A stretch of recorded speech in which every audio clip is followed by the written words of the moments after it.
Bonjour, je suis ravie de vous retrouver pour une nouvelle vidéo. Comme vous l'avez vu dans le titre, il s'agit donc des 10 livres qui me tentent énormément dans ma wishlist.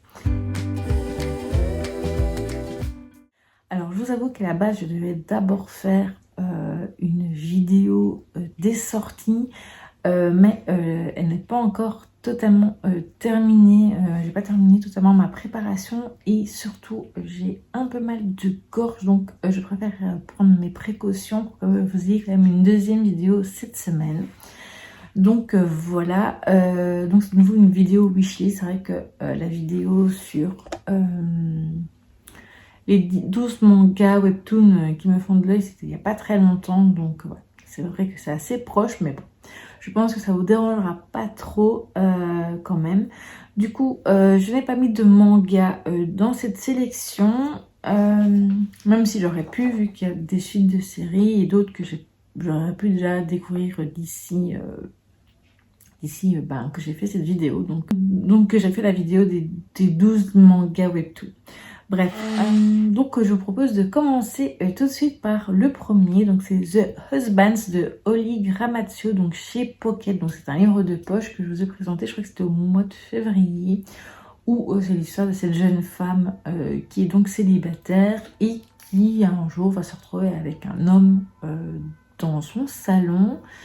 Et dès qu'elle renvoie et dès que, à un moment donné, dès que le monsieur, on va dire, va dans le grenier, il y en a un autre qui descend. Donc, je sais pas, je trouvais ça assez intéressant. Et donc, je me dis que ça pourrait être assez fun. Donc, ensuite, j'ai noté donc un titre de Megan S. Je vous avoue que j'ai un petit peu hésité parce que il y en a d'autres qui me tentent, mais j'ai mis Coco Chanel, univers illustré d'une icône de la mode. Vu qu'il n'y avait pas longtemps, j'ai eu donc mon petit livre jeunesse, donc Incroyable destin de Coco Chanel. Donc voilà, je me suis dit que je pouvais continuer dans cette lignée et voilà, donc j'aimerais bien acheter ce livre. Ensuite, c'est une BD, donc c'est Stranger Things Tales from Hawkins, donc c'est chez Mana Books. Là aussi j'ai hésité avec plutôt soit une autre BD, soit avec un roman. Donc on verra. En tout cas, je m'achèterai certainement un titre donc de Stranger Things. Ensuite, c'est, je vous en ai déjà parlé dans un vlog, donc il existe un livre par rapport au cours que je suis. Donc c'est Comprendre la littérature de jeunesse. Donc voilà, je me dis que ça pourrait être intéressant. Donc ça me plairait vraiment bien d'avoir quand même un support écrit. Donc voilà. Ensuite, c'est une bande dessinée, c'est donc Taxi Ghost de Sophie Escabas, donc c'est chez Bayard Jeunesse. Donc voilà, j'aime assez bien la couverture et puis je me dis que ça pourrait être assez sympa.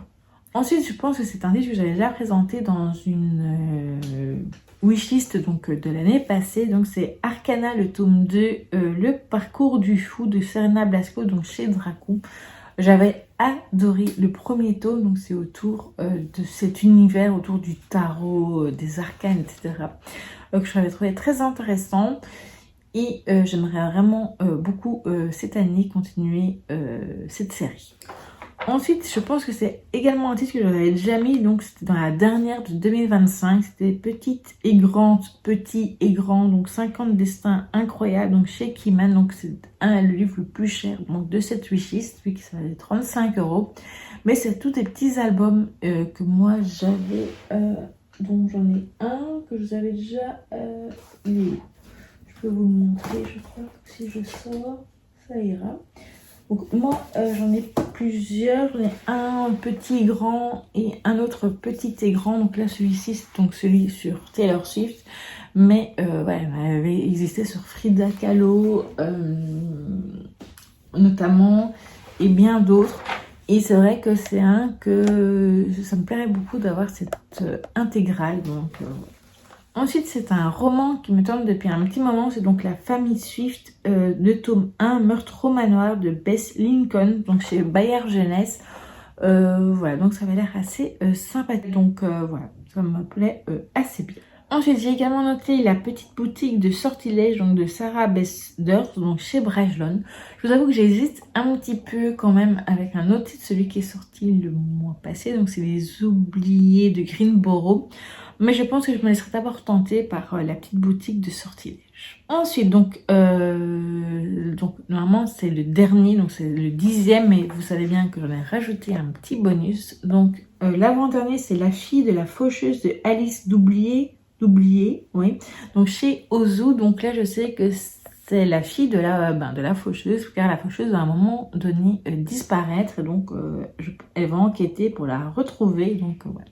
Ça m'a l'air très très bien. Et le dernier, donc c'est avec des dragons, c'est donc Affronter la nuit de Marie Replin, donc chez Pocket Jeunesse. Voilà, donc j'ai déjà un autre livre dans ma palle de l'autrice, mais c'était La carte des confins, je pense, que je n'ai pas encore lu, mais celui-ci me tente également beaucoup, et je pense que je découvrirai peut-être l'autrice avec Affronter la nuit. Je suis désolée, mais mon téléphone n'arrête pas de bouger sur le trépied, donc ça m'énerve. Bon, bref. Voilà donc pour les, du coup, 11 livres qui me tentent énormément dans ma wishlist. Est-ce qu'il y a des livres que vous avez déjà lus ou qui vous tentent également? N'hésitez pas à me dire tout ça en commentaire. Donc, j'essaie de revenir encore une fois cette semaine. Ou sinon, on se retrouvera la semaine prochaine avec le vlog. Que j'ai déjà commencé à filmer évidemment, et d'autres vidéos, j'espère, voilà, échapper aux microbes que mon fils a depuis plus d'une semaine. Donc c'est une rhinopharyngite, donc j'espère y échapper quand même, mais bon, j'avoue que comme j'ai quand même un peu mal de gorge, voilà, je me méfie, et donc voilà pourquoi j'ai échangé cette vidéo avec celle des sorties. Et donc je vous dis donc à très bientôt pour une prochaine vidéo.